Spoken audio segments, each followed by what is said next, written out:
Know how to exercise due process. Grabe, no? Before you can even file charges, you have to file a complaint. We have to file a counter.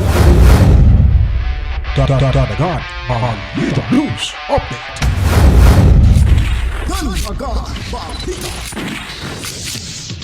At sa amin, nakapag-harvest na kami, kakatanim lang eh. So, hindi, buti na lang yung timing, hindi yung bago aanin, nakapag-aanin na tayo. Okay.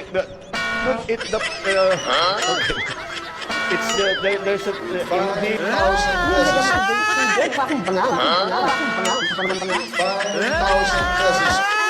Or should I say milyonaryo? Sama-sama tayo babago mo para maging milyonaryo.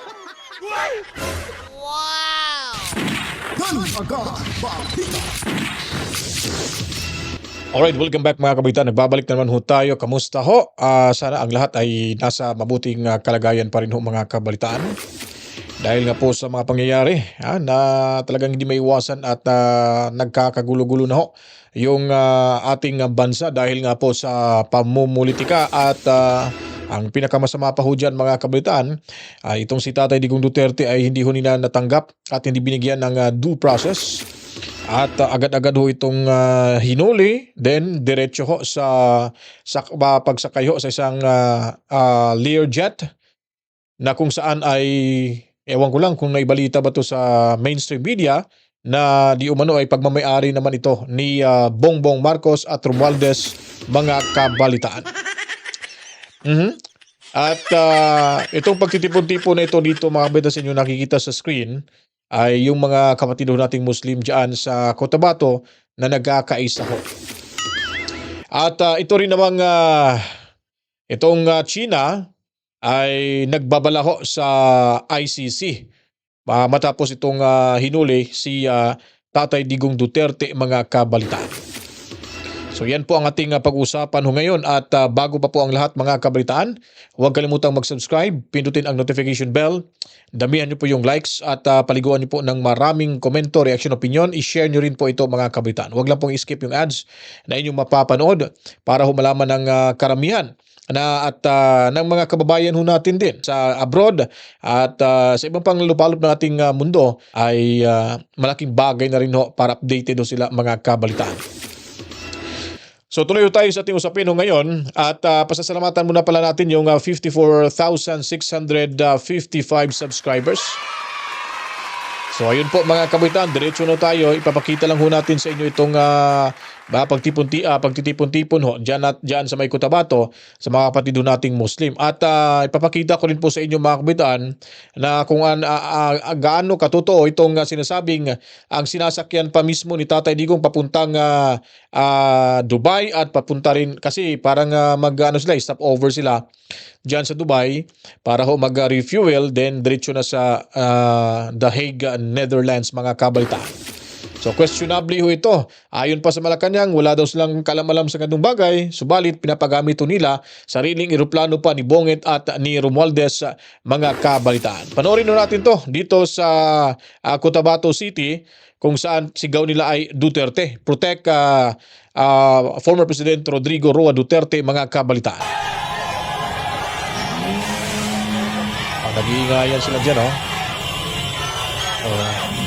Diba? Grabe talaga.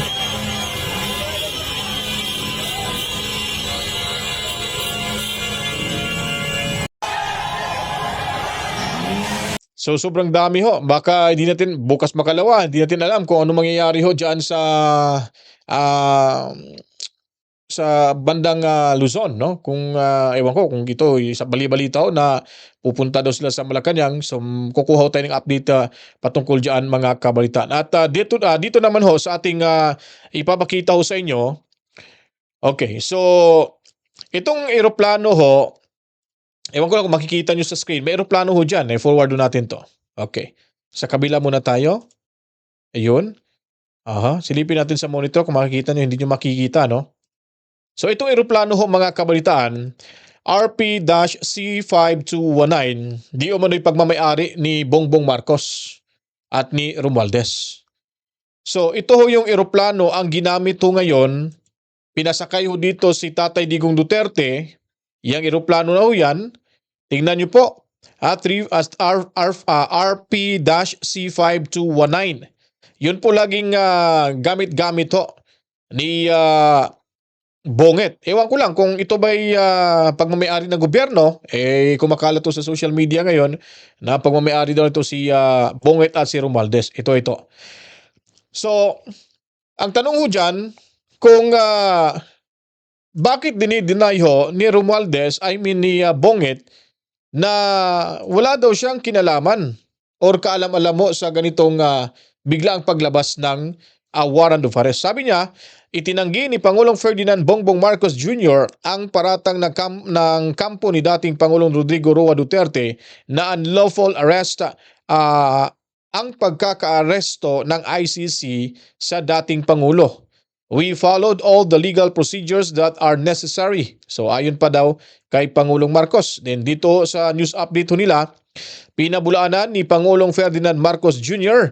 na may violation sa ating soberanya ang pagkakaaresto kay dating Pangulong Rodrigo Duterte. So no, bakit naman? Sabi po. Then consistent naman tayo, hindi tayo tumutulong sa investigasyon ng ICC. So, dito pa lang ho, sablay na ho itong si Bonget mga kabalitaan. Talagang bangag na bangag ho yung kanyang sagot niya dito. Ulitin ko po consistent naman daw sila na hindi sila tumutulong sa investigasyon ng ICC. Mayroon tayong contact sa kanila. Natural but not unofficial level. So we didn't help them in any way. Ito yung saad ni Marcos. So the arrest that we did today was in compliance with our commitment with Interpol.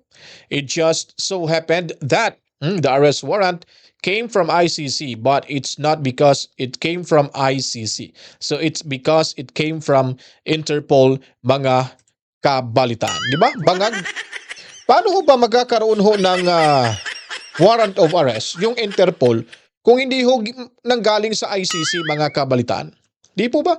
Sabi niya dito, ng arrest warrant daw, it's just so happened that the arrest warrant came from ICC, but it's not because it came from ICC. It's because it came from Interpol. Di ba? Hindi na lang didiretsuhin galing ho naman sa ginamit yung warrant of arrest. Ang warrant of arrest ng ICC, ginamit ho nilang Interpol para i-serve ho dito sa ating bansa. Pero siya po ay talagang kung gugustuhin ho ni Bonget na hindi ito mangyayari sa isang dating presidente ng ating bansa, ay pwede ho mga kabalitaan. Dalawa ho kasi ditong pwedeng hindi papayag ang pipigil ho dito. Yung presidente at yung Korte Suprema, mga kabalitaan.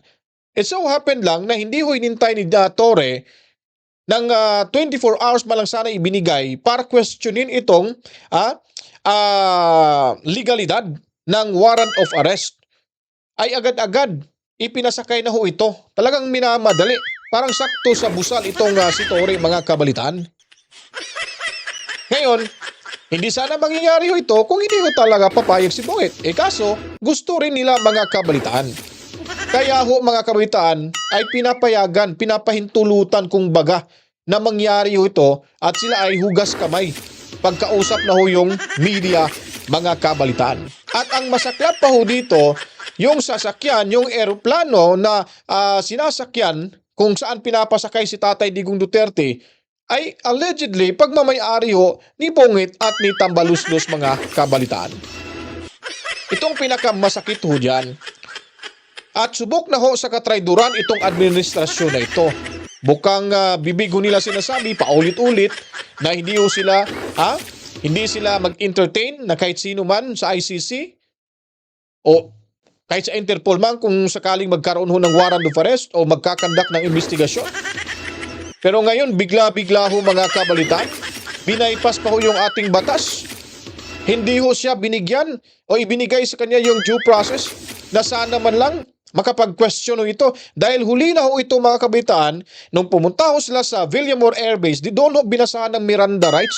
Itinanong ni Tatay Digong kung anong kaso niya. Wala nga siyang may pakita itong si Diwata, mga kabalitaan.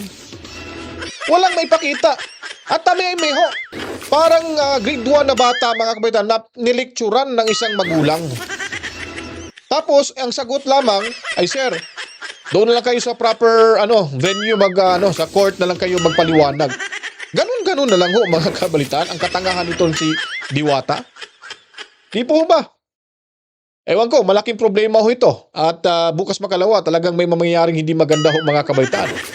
Hindi ho kasi natin mapipigilan yung iba. Talagang nanghihimutok na ho sa galit sila mga kabalitaan dahil nga sa kanilang pagtratraidor sa ating totoong presidente na nagmamahal ho, na nag-iisang presidente na may tunay na pagmamahal sa ating bansa mga kabalitaan. Ito, dapat ho mga kabalitaan, mag-ingat ho di sila dito dahil minomonitor na ho ng China yung ating bansa. Dahil sila ay nag-react dito sa pagkakahuli ho ni Tatay Digong Duterte sa pagsusurinder ho nila kay Tatay Digong Duterte. Panoorin natin to dito mga kabalitaan. Nagbabala ang Chinese Foreign Ministry sa mga hakbang ng International Criminal Court o ICC kasunod ng pag-aresto kay dating Pangulong Rodrigo Duterte. Ayon kay Mao Ning, tagapagsalita ng China Foreign Ministry, dapat gamiting maingat ng ICC ang kanilang otoridad ng alinsunod sa batas at iwasan ang politicization at dobleng pamantayan kaugnay sa pag-aresto nito sa dating Pangulo ng Pilipinas. Ipinahayag ito ni Ning matapos na hulihin ang pulisya si dating Pangulong Rodrigo Duterte sa bisa naman ng warrant of arrest mula sa ICC na nagdulot naman ng internasyonal na atensyon at alalahanin hinggil sa mga legal at pampolitikang implikasyon nito.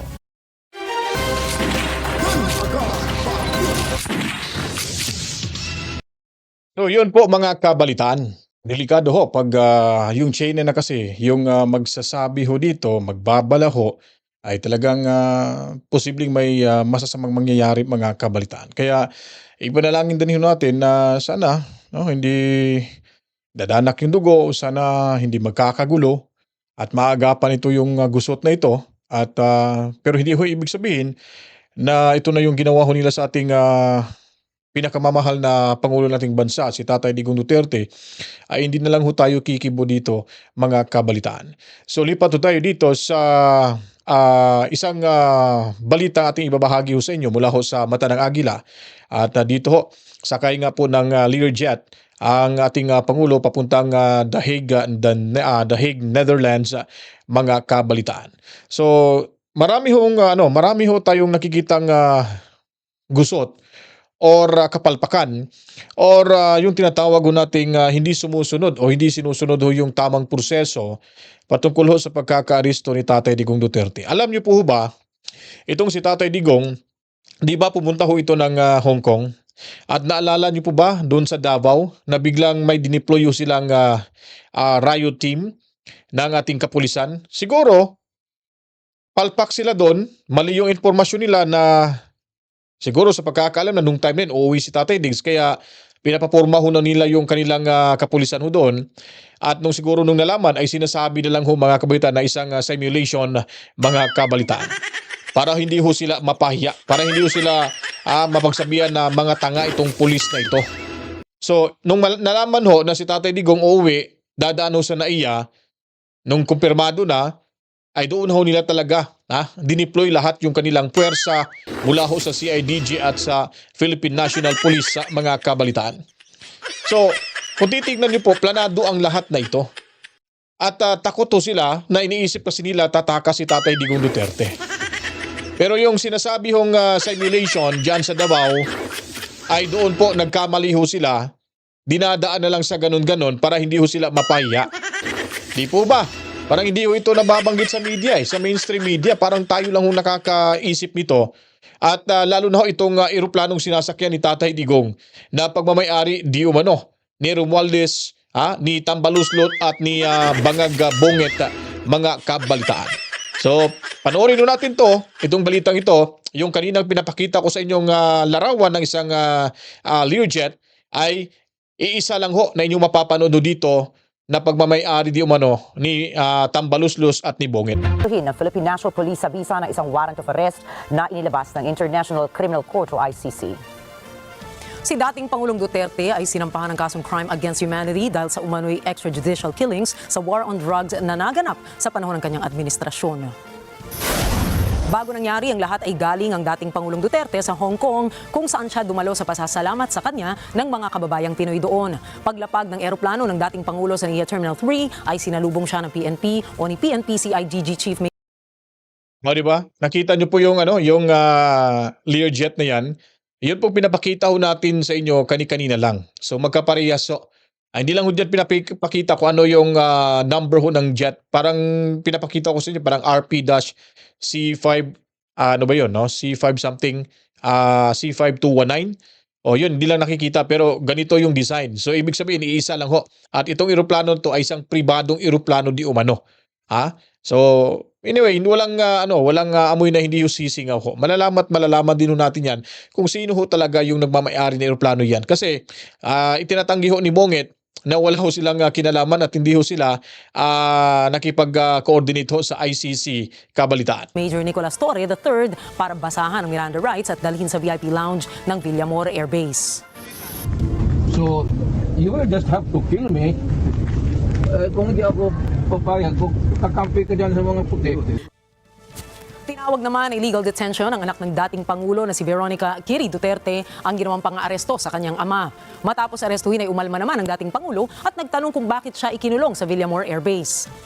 Show to me now the legal basis for my being here. As apparently I was brought here not of my own volition. It's somebody else's. Kung hindi ibang tao, ikaw siguro, because this is your structure. Samantala, kinwestiyon din ni dating Executive Secretary Salvador Medaldea ang basehan ng PNP dahil wala nga itong alam sa mga sinasabing kaso laban sa kanya. Anya, bakit sumusunod ang pambansang pulisya sa ICC kahit hindi na miyembro ang Pilipinas rito? Alam naman na hindi man lang siya na-serve kung anong kaso kung pinag-charge sa kanya ngayon. Hindi niya alam. No? Kahit na PI man lang. Alam mo kami ang charge sa kanya, nasa dyaryo na. Because General, you know how to exercise due process. Grabe, no? Before you can even file charges, you have to file a complaint. We have to file a counter affidavit. Demonyo talaga tong administrasyon na to mga kabalitaan. Grabe. Talagang yung powers ho nila diyan, ha? Ginagamit na ho nila yung puwersa ho nila at saka yung kanilang tawag nito, yung kanilang posisyon.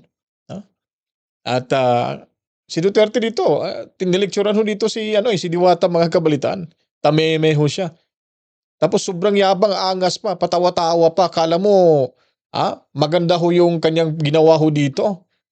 Ang nakakatakot lang ho dito mga kabalitaan, ito lang pong sana hindi mangyari to sa kanya. Baka kasi, pag yung mga supporter talaga na, siyempre may mga sa Mindanao, di po ba?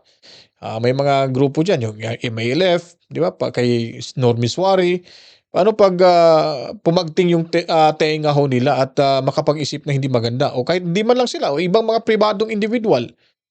Tapos unahin tong ipatumba si Torre, di ba? Nakakatakot pag nangyari yan. So ano namang, sino naman ho yung pagbibintangan? Sasabihin nila, mga Duterte. Paano pag may mga supporter hong gagawa at saka marunong din sa baril, di ba? Yun ang kinakakatakot ho natin na sana hindi ho mangyari. Sana magiging peaceful pa rin ho yung labanan ho ngayon dito sa partido ni Bungit at dito sa ating kinakampiang partido mga kabaitan. Kaya nga po, pakiusap po natin sa inyo, straight ho tayo sa ginawa ho nila kay Tatay Digong Duterte, yung Lucky 9+1, Dr. Mata, sana ho, i-straight na ho natin, ipanalo ho natin to sila para hindi ho nila mapatalsik si Inday Sara. Kasi yung next target ho nila, sigurado si Inday Sara at gagawin ho talaga nila hanggang maubos yung pera ho nila diyang binubulsa para lang mapatalsik ito si Inday Sara Duterte. Kasi ito yung tinik sa lalamunan ho nila dyan eh. Kaya wag lang ho tayong magpakakampante ho dahil nagawa ho nila sa ating Pangulong Duterte, maaari ho itong mangyari ho sa ating mga sarili ho natin, lalo na ho kay VP Sara Duterte. So makapangyarihan ho sila ngayon, kaya kailangan magkakaisa ho tayo at kikilos ho tayo, ipaglaban ho natin yung karapatan ni Mayor Duterte, ni Presidente Duterte, ni VP Sara Duterte at yung ating mga karapatan bilang butante ng ating bayan mga kabalitaan. And then hindi pa kayo na ganito ginagawa natin, sumusunod tayo sa isang entity na hindi na tayo member. Sa panig naman ng Malacanang, nilinaw na natanggap kaninang Pero madaling araw na dyan Interpol ang isang Manila udas ang din official copy of warrant o official copy ng warrant of arrest mula sa ICC. Udas yung Pero mukha sa likod nito. ng pag-aresto sa dating Pangulo, ano bang kapangyarihan at kakayahan ng ICC sa isyong ito? Sa ilalim ng Rome Statute na itatag ang ICC taong 2002 at nakabase sa The Hague sa The Netherlands. Layo nito na usigi ng mga individual na sangkot sa mga kaso gaya ng war crimes, crimes against humanity, genocide at crime of aggression.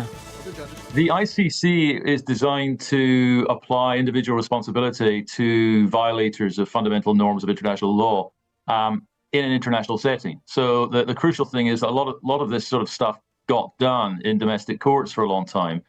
But the ICC was the first permanent international criminal court that prosecuted people we understand sort of colloquially as war criminals.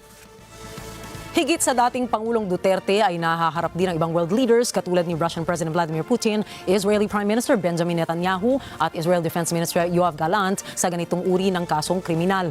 Ilan naman sa inaresto na sa ilalim ng ICC warrant sina dating Sudan President Omar al-Bashir at ang anak ni dating Libyan President Muammar Gaddafi na si Saif al-Islam Gaddafi. Pero sa sitwasyon ng Pilipinas noong March 17, 2019 ay opisyal na umurong ito sa pagiging miyembro ng ICC. At dahil sa pag-atras ng Pilipinas sa ICC, naging usapin kung may jurisdiction ba talaga ang ICC na mag-imbestiga at umusig sa Pilipinas gayong hindi na opisyal na miyembro nito ang bansa. Git ng ICC, kasama pa rin sa kanilang responsibilidad ang mga posibleng crimes against humanity ni dating Pangulong Duterte na nangyari noong November 2011 hanggang March 2019 bago kumalas ang Pilipinas sa ICC. Kinumpirma ng Malacanang na natanggap ng Manila Office ng International Criminal Police Organization o Interpol ang kopya ng warrant of arrest laban sa dating Pangulong Rodrigo Duterte. Sa kabila nito, ano nga po ba ang Interpol at kaugnayan nito? Ito questionable ho talaga kasi nung pagdakip po nila dito kay Tatay Digong ni Torre, wala ho talaga silang may pakitang warrant of arrest. Nasa isang sa isang device tinitingnan niya daw at parang Miranda rights lang yung binasa ni Torre dito. So kung tutuusin, natanggap po itong warrant of arrest, malamang ho, huli na ho, or right after na ho, itong hinold na ho nila at kinidnap na ho nila itong si Tatay Digong Duterte, mga kabalitaan. Malamang yun po ho yung nangyayari ho dyan. At kung ito po ay legal, ba't po ba tinatago ito sa publiko? Di po ba isa na hong pribadong citizen si Tatay Diggs? Nung pagkakahuli ho doon, sana makita man lang paano siya sinirbihan ng warrant of arrest, binasahan ng kanyang, maliban ho sa pagbasa ng kanyang Miranda rights, at pinakita kung saan siya dinaan. Kasi parang ginawang eksklusibo, parang naging parang hinustage na nila si Tatay Digong sa labas sa paliparan. At nakiusap si Bongbong, si Senador Bongo, sino pa yon? Marami yon, si Attorney Panelo, marami pa mga kasamahan diyan, si Vic Rodriguez, Kuya Epe. Hindi man lang sila pinagbigyan para lamang makalapit sana kay Tatay Digong. Total, nandiyan naman yung mga yung kapulisan eh. At para man lang sana yung simpatsya ng kanyang kalyado ay maipakita ho nila kay Tatay Digong Duterte. Pinipigilan ho nila dito, mga kabitan. Akala mo kung sino na talaga yung hinuhuli ho nila. Akala mo walang ginagawa ho sa ating bansa, mga kabalitaan. So yun po ay katrayduran. At yung diskarte na yan ay utak ko, ang utor ho niyan ay isong si Torre. Nagmamagaling ho, nagpapaipal, nagpapasikat ho na naman ito, mga kabalitaan. Sabi nga nila ito parto daw to ng KOJC, mga kabalitaan. Di po ba? Talagang inaabuso na ho nila yung kapangyarihang ipinagkaloob sa kanila. At naniniwala rin ho tayo na ito ay hindi ho ito magtatagal. May hangganan din ito ang lahat na ito, mga kabalitaan. Kaya tayo po ay magpakamartir ho tayo rito at taasan ho natin yung pasensya ho natin. Kung maaari ho, pag-uusapan, pag-iisipan kung anong susunod na hakbang upang po ay, kasi nga itong ginawa ni ni Bonget ay may mga eksperto nagsasabi na ito ay impeachable offense daw ito, mga kabalitaan. So titignan na lang ho natin sa darating na mga araw kung anong mangyayari ho dito kay Bonget. Sa International Criminal Court o ICC. Taong 1923 nang natatag ang Interpol kung saan nasa 176 na bansa ang umanib dito para magtulong-tulungang sugpuin ang mga kriminalidad sa bawat border. Ayon sa website ng Interpol, makakamit nila ang tagumpay para labanan ang krimen sa pamamagitan ng data sharing ng member countries. Ang Interpol po ay may kakayahang maglabas ng notices sa iba't ibang dahilan para ipagbigay alam sa pulisya ng member countries ang pahayag ng mga international bodies katulad ng ICC at maging ng United Nations. Karamihan sa mga notices ng Interpol ay restricted lamang para sa law enforcement purposes. Narito po ang ilang sa mga uri ng notices na inilalabas ng Interpol. Una rito ang red notice or request sa mga law enforcement agencies na ilocate at arestuhin ang isang tao na may international tribunal pending extradition at ibang kaparehong legal action.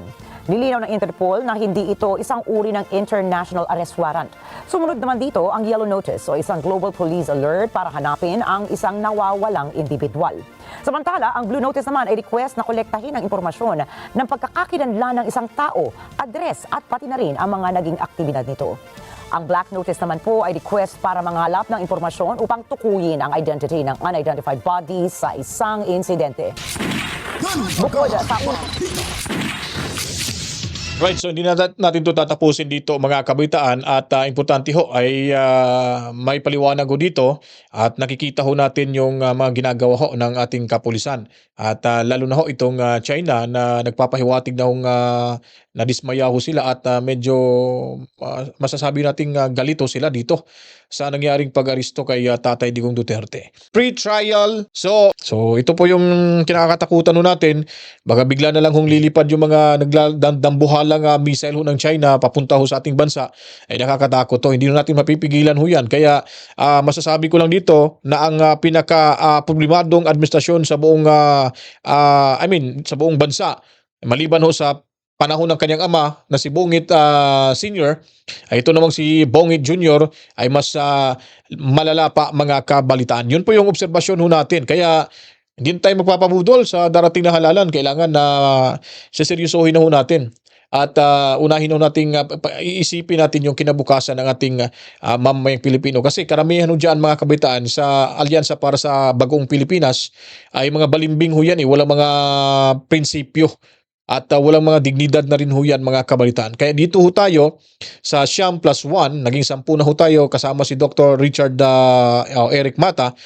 Sana ho na diretso silang 10 sa Senado upang sa gayon makabawi tayo kay Tatay Digong Duterte at may paglaban ho natin si VP Sara Duterte mga kabalitaan. Kaya bago pa po ako magtapos, pasasalamatan muna natin again yung ating 54,655 subscribers. Maraming salamat sa inyong panunod ho at lalo na sa ating mga moderators, Team Replay at sa ating mga silent viewers mga kabitan. Ulitin ko po, huwag niyo pong skip yung ads na inyong mapapanood at paliguan niyo po ng maraming comments at yung likes po, pinaka-importante din sa lahat at i-share niyo po ito. Then sa hindi pa po nakapag-subscribe, subscribe na po kayo at pinutin ang notification bell. Then tulungan niyo po ako makaabot tayo sa 100,000 subscribers bago ho matapos ang taong 2025. Kaya ako po magpapaalam na rin ay sa ating mga kapatid na Muslim pala, no? Assalamualaikum sa inyong lahat. Happy Ramadan sa inyong lahat at naway yung pagkakaisa andyan pa rin at magtulungan tayo para ho sa kapayapaan mga kabalitaan. At kay Mami Rose and Daddy Burning, Tubi and also Tubi's family dyan sa Cebu City mga kabalitaan. At ako po ay magpapasalamat din sa ating mga sinasaluduhan natin lagi yung ating bagong bayani ng Pilipinas, Overseas Filipino Workers. Maraming salamat po sa inyo. Luzon, Visayas at Mindanao, sa amang lupalop na ating mundo na may mga Pilipino. Ang programa ito ay para ho sa inyo mga kabalitaan. Kaya ako po yung magpapaalam na. To God be the glory. Mama! Chup! Peace out. Kita-kits tayo sa ating pagbabalik maya-maya mga kabalitaan.